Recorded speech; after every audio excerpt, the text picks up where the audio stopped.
Hello friends, welcome to my channel. आज के इस वीडियो में हम लोग 14 अप्रैल 2026 को एडीओ के एग्ज़ाम में जनरल स्टडीज़ के पेपर में पूछे गए क्वेश्चंस का डिस्कशन आपके साथ करेंगे और इस वीडियो में हम लोग सिर्फ आंसर्स को बताएंगे। अगर आपको डिटेल डिस्कशन देखना है तो उस वीडियो का लिंक आपको डिस्क्रिप्शन बॉक्स में मिल जाएगा, आप उसे जाके देख सकते हैं। तो बिना देरी किए चलिए आज का ये वीडियो स्टार्ट करते हैं। तो क्वेश्चन नंबर 1 है, हड़प्पा वासियों की दफनाने की प्रथाओं के संदर्भ में निम्नलिखित कथनों पर विचार कीजिए। पहला, हड़प्पा वासी 3 प्रकार की दफनाने की प्रथा का पालन करते थे: पूर्ण दफनाना, आंशिक दफनाना और दाह दफनाना। दूसरा, वे मृतकों को उत्तर दक्षिण दिशा में रखते थे। अक्सर उनके साथ मिट्टी के बर्तन और औजार जैसे कब्र के सामान भी रखे जाते थे। तीसरा, लोथल जैसे हड़प्पा स्थलों पर संयुक्त दफनाने के स्थल पाए गए हैं। ऊपर दिए गए कथनों में से कौन से सही है? तो इस क्वेश्चन का सही जवाब हो जाएगा ऑप्शन बी। पहला, दूसरा और तीसरा, ये तीनों ही कथन सही है। फिर क्वेश्चन नंबर 2, किसान नेता सहजानंद सरस्वती का संबंध किससे नहीं था? तो इस क्वेश्चन का सही जवाब हो जाएगा ऑप्शन बी, कृषक समाचार से। फिर क्वेश्चन नंबर 3, निम्नलिखित कथनों पर विचार कीजिए। कथन 1, जमींदारी एसोसिएशन, जिसे लैंड होल्डर सोसाइटी के नाम से भी जाना जाता है, की यह स्थापना 1838 में औपनिवेशिक भारत में जमींदारों के हितों की रक्षा के लिए की गई थी। कथन 2, जमींदारी एसोसिएशन ने आम लोगों की समस्याओं के लिए आवाज़ उठाई और ग्रामीण आबादी को लाभ पहुंचाने वाले सुधारों की वकालत की। उपरोक्त कथनों के संबंध में निम्नलिखित में से कौन सा सही है? तो इस क्वेश्चन का सही जवाब हो जाएगा ऑप्शन बी। कथन 1 सही है लेकिन कथन 2 गलत है। फिर क्वेश्चन नंबर 4, भारतमाला परियोजना अक्टूबर 2017 में प्रारंभ की गई थी। इसमें स्वीकृत कुल राष्ट्रीय राजमार्ग की लंबाई थी। तो इस क्वेश्चन का सही जवाब हो जाएगा ऑप्शन सी, 34,800 किलोमीटर। फिर क्वेश्चन नंबर 5, यूक्रेन युद्ध के शांतिपूर्ण समाधान के लिए यूएनजीए द्वारा पारित प्रस्ताव के संदर्भ में निम्नलिखित में से कौन से कथन सत्य है? पहला, बैठक रूस के यूक्रेन पर आक्रमण के 3 वर्ष पूरे होने पर शिकागो, अमेरिका में आयोजित हुई। दूसरा, इस प्रस्ताव पर 65 अनुपस्थित, 60 पक्ष में और 36 विपक्ष में वोट पड़े, जो तनाव को कम करने की मांग के खिलाफ थे। तीसरा, अमेरिका ने एक प्रतिद्वंदी प्रस्ताव द पाथ टू पीस शीर्षक से प्रस्तुत किया। तो इस क्वेश्चन का सही जवाब हो जाएगा ऑप्शन ए, केवल 1 और तीसरा, ये दोनों कथन सही है। फिर क्वेश्चन नंबर 6, श्वेत विद्रोह के संदर्भ में निम्नलिखित कथनों पर विचार कीजिए। पहला, इसने 1857 के विद्रोह के समान भारत में ब्रिटिश नियंत्रण के लिए एक गंभीर खतरा उत्पन्न कर दिया था। दूसरा, यह मुख्य रूप से भारतीय सिपाहियों की शिकायतों के कारण हुआ था, जिन्हें ब्रिटिश अधिकारियों द्वारा दुर्व्यवहार का अनुभव हुआ था। ऊपर दिए गए कथनों में से कौन से कथन सही है? तो इस क्वेश्चन का सही जवाब हो जाएगा ऑप्शन डी, न तो पहला और न ही दूसरा। फिर क्वेश्चन नंबर 7, एक कण को संदर्भ फ्रेम S1 से देखने पर स्थिर पाया जाता है और उसी कण को दूसरे संदर्भ फ्रेम S2 से देखने पर वह नियत वेग से गति करता हुआ पाया जाता है। निम्नलिखित में से कौन सा कथन सही है? तो इस क्वेश्चन का सही जवाब हो जाएगा ऑप्शन बी, S1 और S2 दोनों जड़त्वीय फ्रेम हैं। फिर क्वेश्चन नंबर 8, भारत का उपराष्ट्रपति बनने के लिए न्यूनतम आयु कितनी होनी चाहिए? तो इस क्वेश्चन का सही जवाब होगा ऑप्शन बी, 35 वर्ष। फिर क्वेश्चन नंबर 9, निम्नलिखित में से कौन ऋग्वेद के मंडल 9वें की विशेषता है? तो इस क्वेश्चन का सही जवाब हो जाएगा ऑप्शन ए, इसमें सोम पवमान को समर्पित स्रोत है जो पवित्र शुद्धिकरण प्रक्रिया पर केंद्रित है। फिर क्वेश्चन नंबर 10, एरिथ्रोमाइसिन के बारे में निम्नलिखित में से कौन सा कथन गलत है? तो इस क्वेश्चन का सही जवाब है ऑप्शन बी, इसे सैचरोपोलिस्पोरा एरिथ्रीशिया के स्ट्रेन से किण्वन द्वारा उत्पादित नहीं किया जा सकता है। फिर क्वेश्चन नंबर 11, 1927 में पटना में वेटरिनरी कॉलेज की स्थापना के लिए किस समिति का गठन किया गया था? तो इस क्वेश्चन का सही जवाब हो जाएगा ऑप्शन बी, सैयद फखरुद्दीन समिति। फिर क्वेश्चन नंबर 12, निम्नलिखित में से कौन सी एक दुनिया की सबसे कमजोर मुद्राओं में से नहीं है? तो इस क्वेश्चन का सही जवाब हो जाएगा ऑप्शन डी, ओमानी रियाल। फिर क्वेश्चन नंबर 13, निम्नलिखित में से कौन सा पृथक्करण के नियम का सही प्रतिनिधित्व करता है? तो इस क्वेश्चन का सही जवाब हो जाएगा ऑप्शन ए, 3:1। फिर क्वेश्चन नंबर 14, आत्मा निवासी नेमाटोड क्रैसोलेबियम थ्रिटी की नई खोज के संदर्भ में निम्नलिखित में से कौन से कथन सत्य है? तो इस क्वेश्चन का सही जवाब हो जाएगा ऑप्शन ए, पहला और तीसरा, यानी यह केओझार ओडिशा में खोजी गई थी, ये कथन सही है। और ये जीव पोषक तत्वों के पुनर्चक्रण और जैविक पदार्थों के विघटन में महत्वपूर्ण भूमिका निभाते हैं। ये तीनों कथन सही है, ये दोनों कथन सही है। फिर क्वेश्चन नंबर 15, निम्नलिखित में से कौन सी झील बिहार में स्थित है? तो इस क्वेश्चन का सही जवाब हो जाएगा ऑप्शन सी, अनुपम झील। फिर क्वेश्चन नंबर 16, दो प्रोटॉनों के बीच पारस्परिक बलों पर विचार करें जो लगभग 1 फेम्टोमीटर की दूरी पर स्थित है। उनके बीच क्रियाशील विद्युत चुंबकीय, गुरुत्वाकर्षणी और नाभिकीय बलों की मात्राओं का सही क्रम निम्नलिखित में से कौन सा है? तो इस क्वेश्चन का सही जवाब हो जाएगा ऑप्शन बी, नाभिकीय इज ग्रेटर देन विद्युत चुंबकीय इज ग्रेटर देन गुरुत्वाकर्षणीय। फिर क्वेश्चन नंबर 17, विटामिन B12 के बारे में निम्नलिखित में से कौन से कथन सत्य है? पहला, इसे कोबलामीन भी कहा जाता है। दूसरा, यह कोबाल्ट परमाणु से बना होता है। तीसरा, इसमें कोरिन विलय होता है। तो इस क्वेश्चन का सही जवाब हो जाएगा ऑप्शन डी, ए, बी और सी तीनों कथन सत्य है। फिर क्वेश्चन नंबर 18, निम्नलिखित कथनों पर विचार कीजिए। कथन 1, पॉलीगर्स का विद्रोह दक्षिण भारत में ब्रिटिश शासन के विरुद्ध सबसे शुरुआती विद्रोहों में से एक था, जो पॉलीगर्स पर भारी भू राजस्व की मांग थोपने से प्रेरित था। दूसरा, पॉलीगर्स पारंपरिक रूप से अपने नियंत्रण वाले क्षेत्रों में भू राजस्व एकत्र करने के लिए जिम्मेदार थे और अंग्रेजों ने प्रत्यक्ष राजस्व संग्रह लागू करके इस अधिकार को कमजोर करने का प्रयास किया। उपरोक्त कथनों में से निम्नलिखित में से कौन सा सही है? तो इस क्वेश्चन का सही जवाब हो जाएगा ऑप्शन सी, कथन 1 और कथन 2 दोनों सही है। फिर क्वेश्चन नंबर 19, नीचे दो कथन दिए गए हैं, एक को अभिकथन ए और दूसरे को कारण आर कहा गया है। इन दोनों कथनों पर ध्यान से विचार करके दिए गए विकल्पों में से सही उत्तर का चयन कीजिए। उक्ति ए, चुंबक स्थितिकी और वैद्युत स्थितिकी में गाउस का नियम क्रमशः इस प्रकार है। यहाँ पे नियम दिया गया है। और कारण आर, चुंबकीय एक ध्रुव अस्तित्व में नहीं होते जबकि वैद्युत एक ध्रुव अस्तित्व में होते हैं।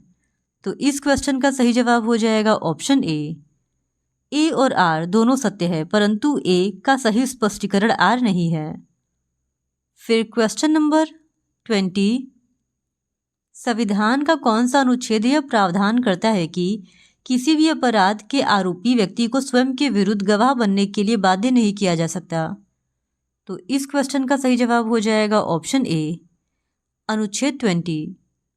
फिर क्वेश्चन नंबर 21, त्रिलोचन पाल के संदर्भ में निम्नलिखित में से कौन से कथन सही है? पहला, ताम्रपत्र अभिलेखों में उन्हें महामंडलेश्वर की उपाधि दी गई थी। दूसरा, उनके अभिलेखों में एक ब्राह्मण को एक लहरा गांव दान में दिए जाने का उल्लेख है। तीसरा, उनके वंश की पौराणिक उत्पत्ति चुलुका नामक एक बर्तन से मानी जाती है। नीचे दिए गए कोड का प्रयोग करके सही उत्तर चुनिए। तो इस क्वेश्चन का सही जवाब हो जाएगा ऑप्शन डी, पहला, दूसरा और तीसरा ये तीनों ही कथन सही है। फिर क्वेश्चन नंबर 24, यह भारत में ब्रिटिश शासन को, अच्छा यहाँ पे क्वेश्चन नंबर 22 है। तो क्वेश्चन नंबर 22 है, निम्नलिखित संरचना डैश की है। तो यहाँ पे संरचना दिया गया है और हम लोगों को बताना है कि ये संरचना किसकी है। तो दिया गया संरचना यूरेसिल का है, यानी ऑप्शन ए इस क्वेश्चन का सही जवाब है। फिर क्वेश्चन नंबर 23, दीपंकर सृजनाना किससे जुड़े बौद्ध विद्वान थे? तो इस क्वेश्चन का सही जवाब है ऑप्शन सी, विक्रमशिला विश्वविद्यालय। फिर क्वेश्चन नंबर 24, यह भारत में ब्रिटिश शासन को उखाड़ फेंकने के लिए 1904 में विनायक दामोदर सावरकर और उनके भाई गणेश दामोदर सावरकर द्वारा स्थापित एक गुप्त संस्था थी। इसने लंदन में भारतीय क्रांतिकारियों के साथ संबंध स्थापित किए और इंडिया हाउस समूह के साथ भी संपर्क स्थापित किया, जिससे भारतीय स्वतंत्रता आंदोलन के लिए अंतर्राष्ट्रीय समर्थन बढ़ा। उपयुक्त गद्यांश में निम्नलिखित में से किस क्रांतिकारी संगठन का वर्णन किया गया है? तो इस क्वेश्चन का सही जवाब हो जाएगा ऑप्शन ए, अभिनव भारत। फिर क्वेश्चन नंबर 25, निम्न कथनों पर विचार कीजिए। पहला, 1920 में बिहार के सकल राज्य घरेलू उत्पाद में वृद्धि दर का प्रतिशत भारत की जीडीपी में वृद्धि दर के प्रतिशत से अधिक था। दूसरा, 2018-19 में बिहार के सकल राज्य घरेलू उत्पाद में वृद्धि का प्रतिशत भारत की जीडीपी में वृद्धि दर के प्रतिशत से कम था। तीसरा, 2023-24 में त्वरित अनुमान के अनुसार बिहार का जीएसडीपी में वृद्धि दर का प्रतिशत 9.2 था। उपरोक्त कथनों में कितने सत्य है? तो इस क्वेश्चन का सही जवाब हो जाएगा ऑप्शन बी, केवल पहला और तीसरा कथन जो है वो सही है। फिर क्वेश्चन नंबर 26, एक कार एक सीधी सड़क पर चलती है। वह पहले विस्थापन x को नियत वेग v1 से तय करती है और फिर उतना ही बराबर विस्थापन x को नियत वेग v2 से तय करती है। पूरी यात्रा के लिए कार का औसत वेग क्या होगा? तो इस क्वेश्चन का सही जवाब हो जाएगा ऑप्शन बी। फिर क्वेश्चन नंबर 27, निम्नलिखित में से कौन सा नगर बिहार के पश्चिमी भाग में स्थित है? तो इस क्वेश्चन का सही जवाब होगा ऑप्शन डी, कैमूर। फिर क्वेश्चन नंबर 28, एक प्रत्यावर्ती धारा परिपथ में धारा और वोल्टता के बीच का फेज संबंध परिपथ के अवयवों पर निर्भर करता है। कॉलम 1 की प्रविष्टियों का कॉलम 2 में दिए गए उपयुक्त संबंधों से मिलान करें। तो यहाँ कॉलम 1 में परिपथ का प्रकार दिया गया है और कॉलम 2 में धारा और वोल्टता के बीच फेज संबंध दिया गया है। तो इस क्वेश्चन का सही जवाब हो जाएगा ऑप्शन ए, यानी ए का Q, 2 का P, 3 का S और 4 का R होगा।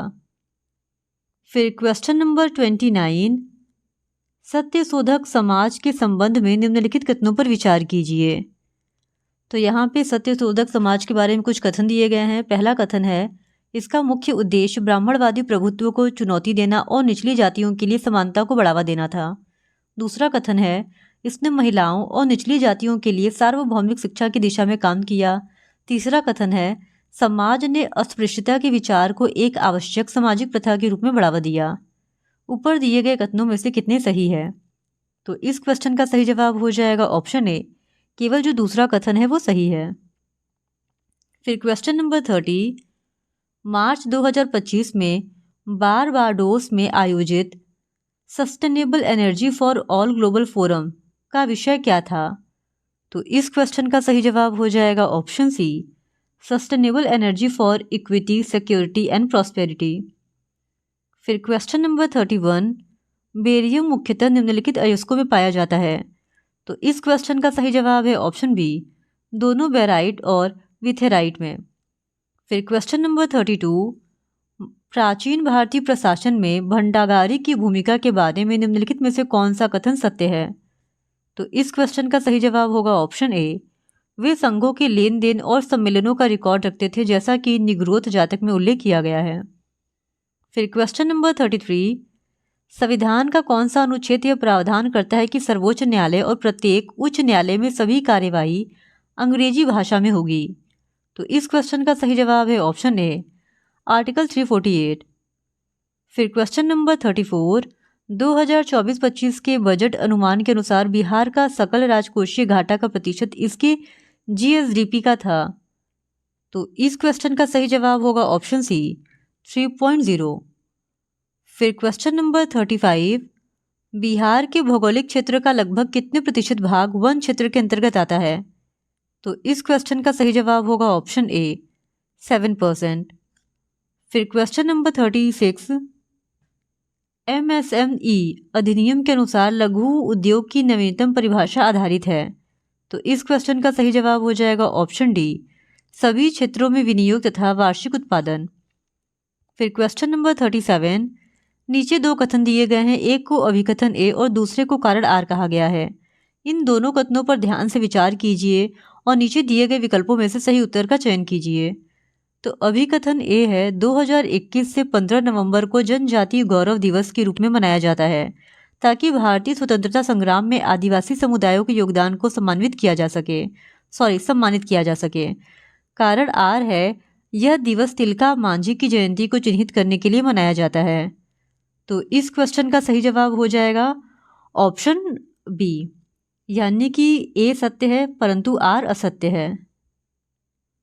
फिर क्वेश्चन नंबर 38, एक आदर्श गैस को पीवी आरेख में दर्शाए गए अनुसार एबीसीए बंद चक्र में ले जाया जाता है।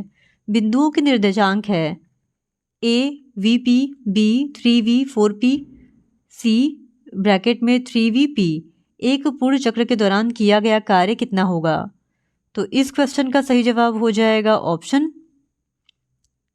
B 3pv। फिर क्वेश्चन नंबर 39, निम्नलिखित सूची 1 द्विपक्षीय सैन्य अभ्यास और सूची 2 देशों का मिलान करें। तो सूची 1 में द्विपक्षीय सैन्य अभ्यास दिया गया है और सूची 2 में देशों के नाम दिए गए हैं। तो इस क्वेश्चन का सही जवाब हो जाएगा ऑप्शन ए, यानी कि वरुण नौसेना। ये सैन्य अभ्यास हुआ था भारत और फ्रांस के बीच। फिर उसके बाद धर्म गार्डियन, ये हुआ था भारत और जापान के बीच। तीसरा एकुवेरियन, ये हुआ था भारत और मालदीव के बीच। और साइक्लोन हुआ था भारत और मिस्र के बीच, यानी ऑप्शन ए इस क्वेश्चन का सही जवाब है। फिर क्वेश्चन नंबर 40, 1917 में महात्मा गांधी ने एक आंदोलन का नेतृत्व किया जिसने भारतीय स्वतंत्रता आंदोलन में उनकी पहली बड़ी भागीदारी को चिन्हित किया। इस आंदोलन का उद्देश्य दमनकारी नीतियों से पीड़ित नील उत्पादकों की शिकायतों का समाधान करना था। कथन ए, चंपारण सत्याग्रह भारत में गांधी का पहला बड़ा जन आंदोलन था। कारण आर, इस आंदोलन का उद्देश्य नील उत्पादकों के सामने आने वाली समस्याओं का समाधान करना था। सही विकल्प चुने। तो इस क्वेश्चन का सही जवाब हो जाएगा ऑप्शन डी, ए असत्य है लेकिन आर सत्य है। फिर question number 41, Bharatiya Janata party कितने वर्षों बाद दिल्ली में सत्ता में लौटी? तो इस क्वेश्चन का सही जवाब होगा ऑप्शन बी, 27 साल बाद। फिर क्वेश्चन नंबर 42, जो जिला दर्रा मध्य में पड़ता है? तो इस क्वेश्चन का सही जवाब हो जाएगा ऑप्शन सी, कश्मीर घाटी और लद्दाख के बीच में। फिर क्वेश्चन नंबर 43, नीचे दो कथन दिए गए हैं, एक को अभिकथन ए और दूसरे को कारण आर कहा गया है। इन दोनों कथनों पर ध्यान से विचार करके दिए गए विकल्पों में से सही उत्तर का चयन कीजिए। तो कथन ए है, भ्रष्टाचार जलवायु कार्रवाई के लिए एक प्रमुख खतरा है। कारण आर है, ये उत्सर्जन में कमी और वैश्विक ताप के प्रभावों के अनुकूलन में बाधा डालता है। तो इस क्वेश्चन का सही जवाब हो जाएगा ऑप्शन सी, ए और आर दोनों सत्य है और आर ए का सही स्पष्टीकरण है। फिर क्वेश्चन नंबर 44, 1919 में बिहार और उड़ीसा में प्रारंभिक शिक्षा अधिनियम लागू किया गया था जिसमें किस आयु के बच्चों के लिए अनिवार्य शिक्षा पारित की गई थी? तो इस क्वेश्चन का सही जवाब हो जाएगा ऑप्शन सी, 6 से 10। फिर क्वेश्चन नंबर 45, अप्रैल 2022 में भारत सरकार द्वारा निम्न में से किसे भौगोलिक संकेत प्रदान किया गया है? तो इस क्वेश्चन का सही जवाब होगा ऑप्शन बी, मिथिला मखाना को। फिर क्वेश्चन नंबर 46, ब्रिटिश काल के दौरान भारत में पहली बार स्थापित निम्नलिखित प्रकार के उद्योगों और मिलों को कालानुक्रमिक क्रम में व्यवस्थित करें। पहला, पहली कपास मिल। दूसरा, पहली जूट मिल। तीसरा, पहली कागज मिल। और चौथा, पहला इस्पात केंद्र। तो इस क्वेश्चन का सही जवाब हो जाएगा ऑप्शन सी, सबसे पहले लगा था पहली कपास मिल, उसके बाद पहली जूट मिल, फिर पहली कागज मिल और सबसे अंत में लगा था पहला इस्पात संयंत्र। फिर क्वेश्चन नंबर 47, निम्नलिखित में से कौन से राज्य के नीति निर्देशक सिद्धांतों में शामिल है? पहला, पुरुषों और महिलाओं के लिए समान कार्य के लिए समान वेतन। दूसरा, काम करने का अधिकार। और तीसरा, बेरोजगारी की स्थिति में सार्वजनिक सहायता। नीचे दिए गए कूटों का प्रयोग करके सही उत्तर चुनिए। तो इस क्वेश्चन का सही जवाब हो जाएगा ऑप्शन डी, उपरोक्त सभी। फिर क्वेश्चन नंबर 48, निम्नलिखित लेंस दर्पणों का उनके सही उपयोगों के साथ मिलान कीजिए। तो कॉलम 1 में लेंस दिया गया है और कॉलम 2 में उनके उपयोग दिए गए हैं। तो इस क्वेश्चन का सही जवाब हो जाएगा ऑप्शन ए, 1 का S, 2 का R, 3 का P और 4 का Q। फिर क्वेश्चन नंबर 49, भारत की प्राचीनतम पर्वतीय रेंज है? तो इस क्वेश्चन का सही जवाब हो जाएगा ऑप्शन ए अरावली। फिर क्वेश्चन नंबर 50, 10 जनवरी 2025 को भारत डैश देश बना जिसने निम्न पृथ्वी कक्षा में उपग्रह डॉकिंग प्रक्रिया सफलतापूर्वक पूरी की। तो इस क्वेश्चन का सही जवाब हो जाएगा ऑप्शन सी चौथा। फिर क्वेश्चन नंबर 51, सुपर ग्लू किस मोनोमर का बहुलक है। तो इस क्वेश्चन का सही जवाब होगा ऑप्शन बी साइनोएक्रिलेट। फिर क्वेश्चन नंबर 52, कर्पूर मंजरी नाटक के बारे में निम्नलिखित में से कौन सा कथन सही है। तो इस क्वेश्चन का सही जवाब हो जाएगा ऑप्शन ए, यह राजशेखर द्वारा अपनी पत्नी अवंती सुंदरी को प्रसन्न करने के लिए सौर सेनी प्राकृत में लिखा गया था। फिर क्वेश्चन नंबर 53, पंचायतों का अनुसूचित क्षेत्रों में विस्तार अधिनियम के बारे में निम्नलिखित में से कौन सा कथन सत्य है। पहला, इसे 1996 में अधिनियमित किया गया था। यह अनुसूचित 5 क्षेत्रों में ग्राम सभाओं को वैधानिक दर्जा प्रदान करता है। तीसरा, अधिनियम की धारा 4(1) के अनुसार विकास परियोजनाओं के लिए किसी भी भूमि अधिग्रहण से पहले ग्राम सभा या पंचायत की सहमति आवश्यक है। नीचे दिए गए कूट का उपयोग करके सही उत्तर चुनें। तो इस क्वेश्चन का सही जवाब हो जाएगा ऑप्शन डी, ये सभी कथन सही है। फिर क्वेश्चन नंबर 54, 22 सितंबर 2025 से जीएसटी दरों का सरलीकरण किया गया है। सूची 1 की वस्तुओं और सेवाओं का मिलान सूची 2 की कर दरों से कीजिए। तो इस क्वेश्चन का सही जवाब हो जाएगा ऑप्शन डी। यानी कि अगर बात करें बर्तन धोने की मशीन पे तो इस पे जीएसटी लगेगा 18%, व्यापारिक योगा सेवाओं पे जीएसटी है 5%, उसके बाद स्वास्थ्य बीमा पर प्रीमियम इस पे जीएसटी है 0%, और उसके बाद 1500 सीसी से अधिक इंजन क्षमता वाला एसयूवी इस पे जो जीएसटी की दर है वो है 40%। फिर क्वेश्चन नंबर 55, सूची 1 को सूची 2 से सुमेलित कीजिए और सूचियों के नीचे दिए गए कूट का प्रयोग करके सही उत्तर चुनिए। तो सूची 1 में राष्ट्रीय उद्यान दिया गया है और सूची 2 में उनकी अवस्थिति के बारे में बताया गया है। तो इस क्वेश्चन का सही जवाब हो जाएगा ऑप्शन ए। अगर बात करें काजीरंगा का तो ये गोलाघाट नवगांव में स्थित है। कुद्रेमुख ये स्थित है चिकमगलूर में। फिर उसके बाद साइलेंट वैली यह स्थित है पाल घाट में, और पेंच घाटी ये स्थित है नागपुर में। यानी ऑप्शन ए का 4, बी का 1, सी का 2, डी का 3 इस क्वेश्चन का सही जवाब हो जाएगा। फिर क्वेश्चन नंबर 56, निम्नलिखित सूचियों का मिलान कीजिए। सूची 1 में पुरस्कार दिया गया है और सूची 2 में विषय क्षेत्र दिए गए हैं। तो इस क्वेश्चन का सही जवाब हो जाएगा ऑप्शन बी। 1 का हो जाएगा सी, 2 का हो जाएगा बी, 3 का हो जाएगा डी और 4 का हो जाएगा ए। फिर क्वेश्चन नंबर 57, बहुआयामी गरीबी सूचकांक निम्न में से किसमें सम्मिलित किया गया है। तो इस क्वेश्चन का सही जवाब हो जाएगा ऑप्शन ए, मानव विकास प्रतिवेदन में।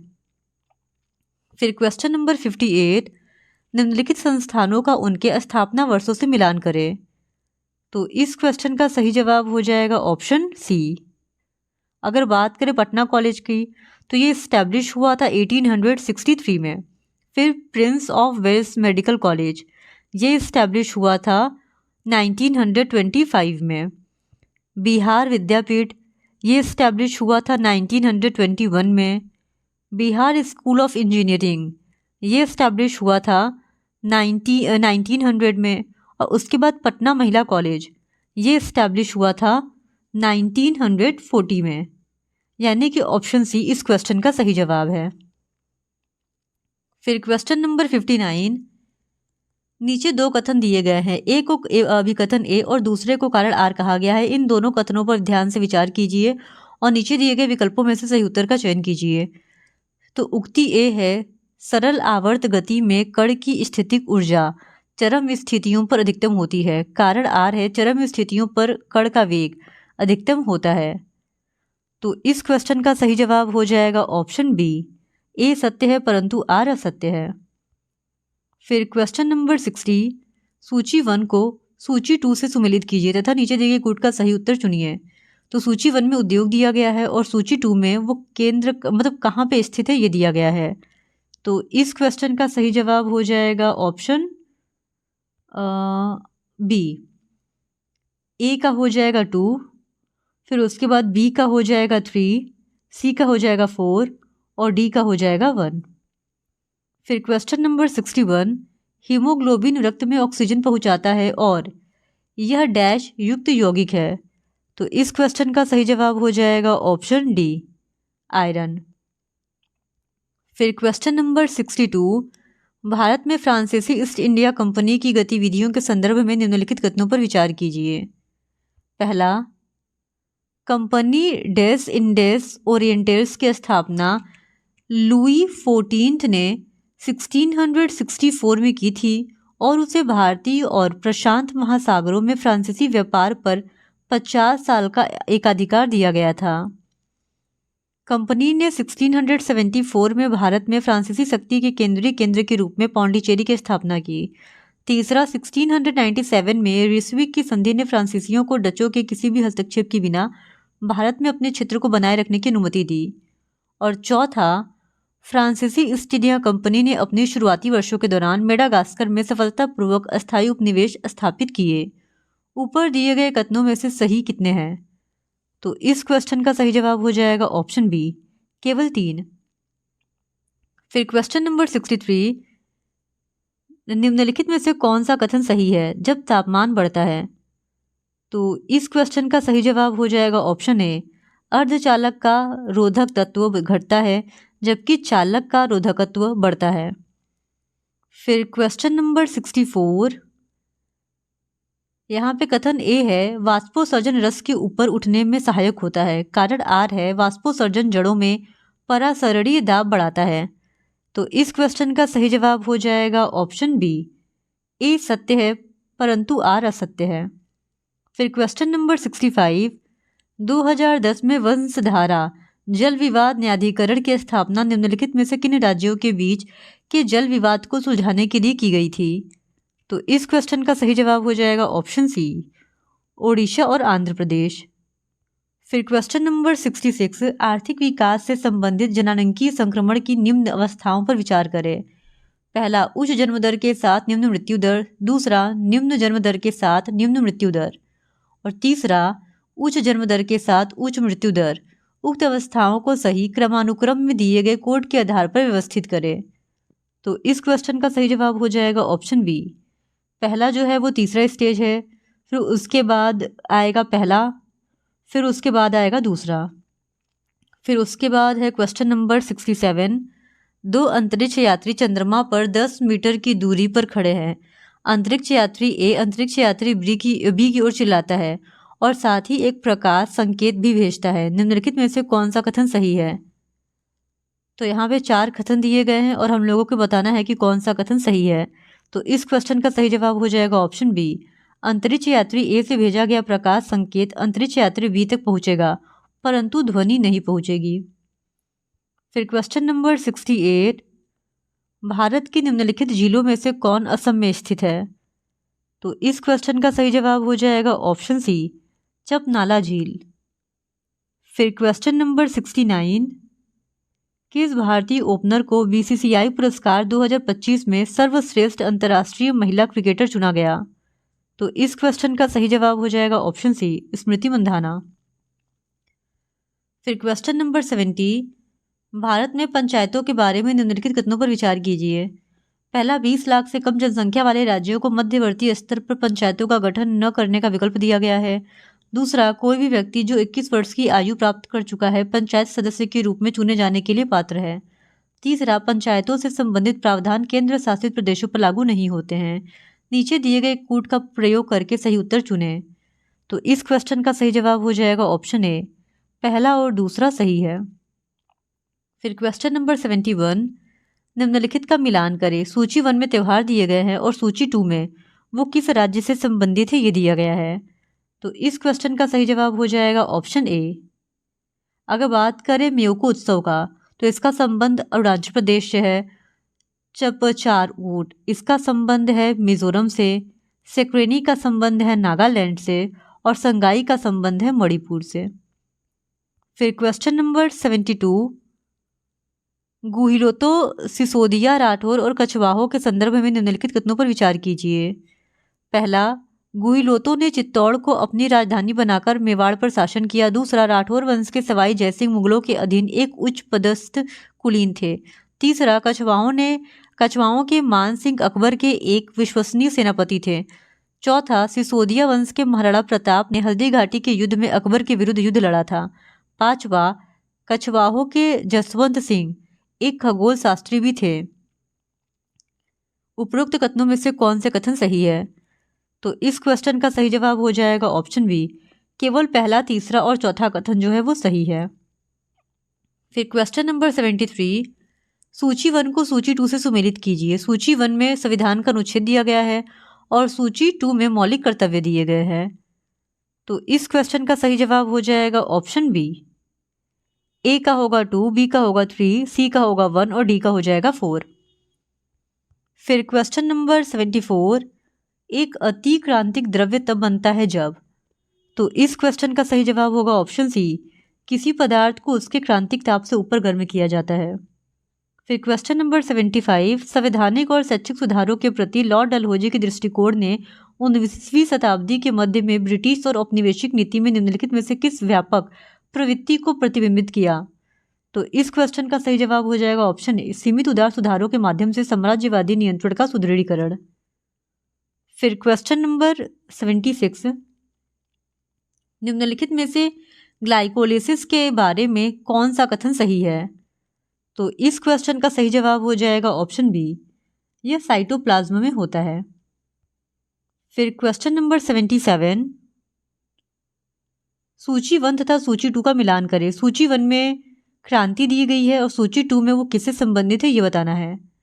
तो इस क्वेश्चन का सही जवाब हो जाएगा ऑप्शन सी, काली क्रांति का संबंध है पेट्रोलियम से, नीली क्रांति का संबंध है मछली से, सफेद क्रांति का संबंध है दूध से और हरित क्रांति का संबंध है खाद्य फसल से। यानी कि ऑप्शन सी इस क्वेश्चन का सही जवाब है।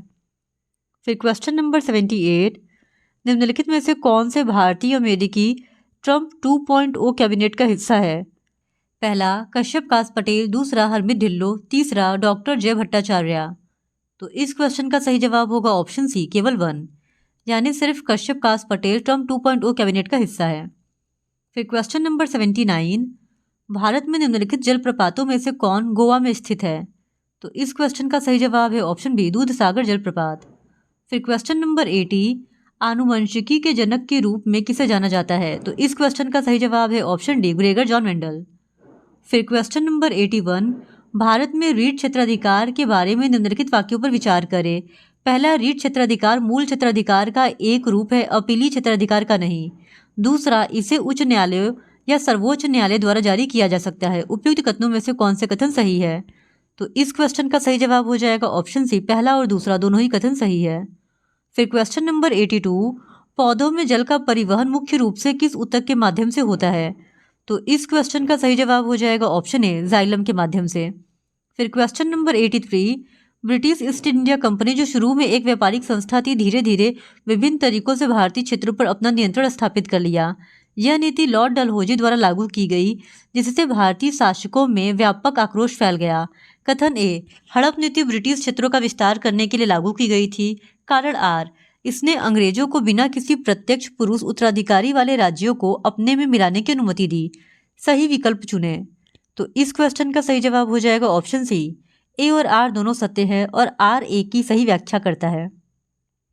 फिर क्वेश्चन नंबर 84, फ्लोएम परिवहन में दाब प्रवाह परिकल्पना को निम्नलिखित में से कौन सा सबसे अच्छा समझाता है? तो इस क्वेश्चन का सही जवाब है ऑप्शन ए, स्रोत और सिंक के बीच परासरणी दाब का अंतर।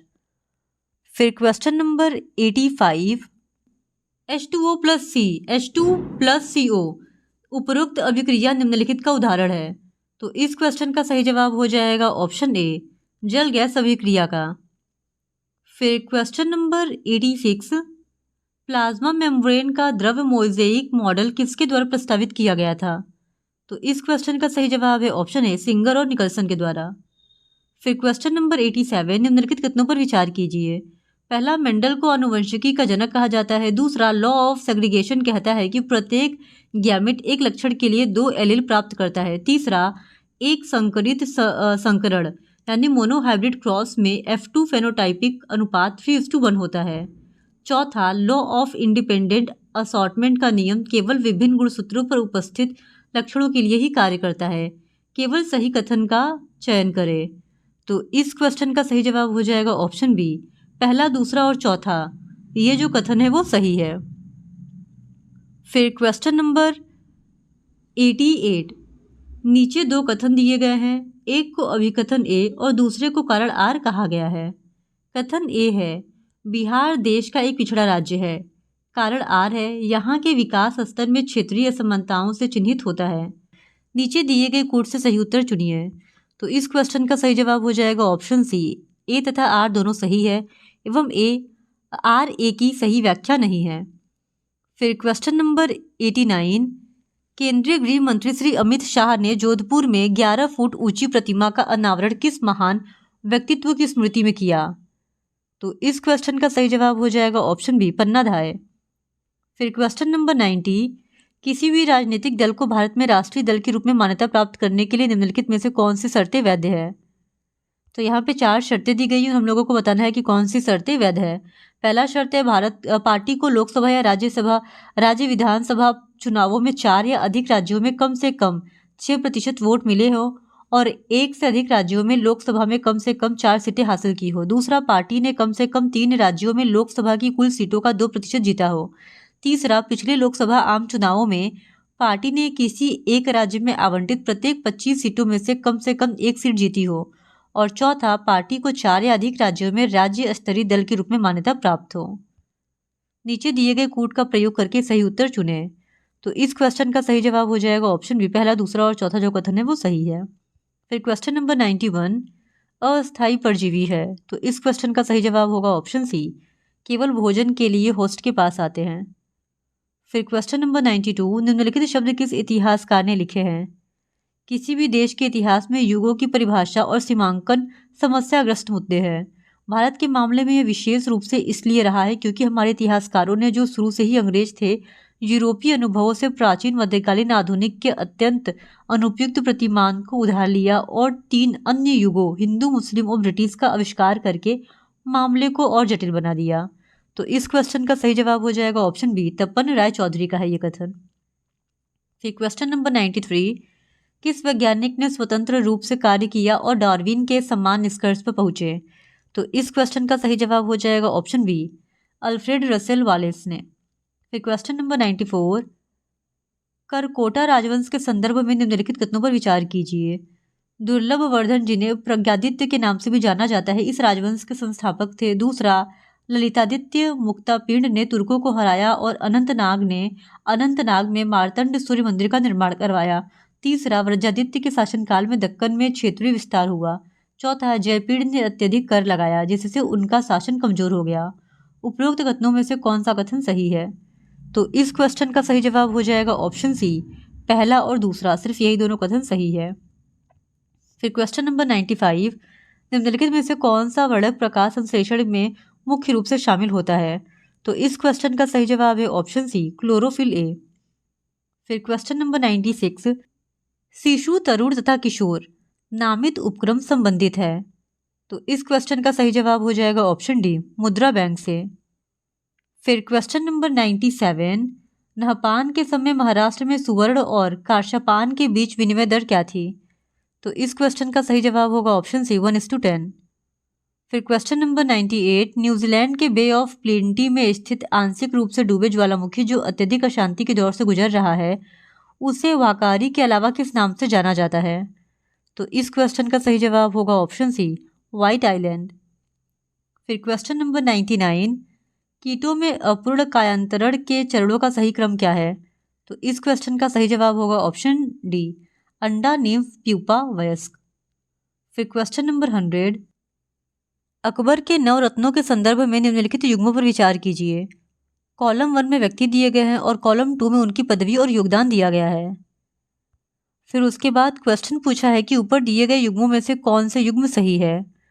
तो यहाँ पे पहला दूसरा, चौथा और पांचवा ये जो युग्म है वो सही है, जो कि दिया गया है ऑप्शन 4 ए में, यानी कि ऑप्शन ए इस क्वेश्चन का सही जवाब हो जाएगा। इस तरह आज के इस वीडियो में हमने 14 अप्रैल 2026 को एडीओ के एग्जाम में जनरल स्टडीज के पेपर में पूछे गए क्वेश्चंस का डिस्कशन आपके साथ कर लिया है। और अगर आप इसी तरह एडीओ के और भी होने वाले एग्जाम्स के क्वेश्चंस को देखना चाहते हैं तो please do subscribe to my channel and like this video. Thank you very much.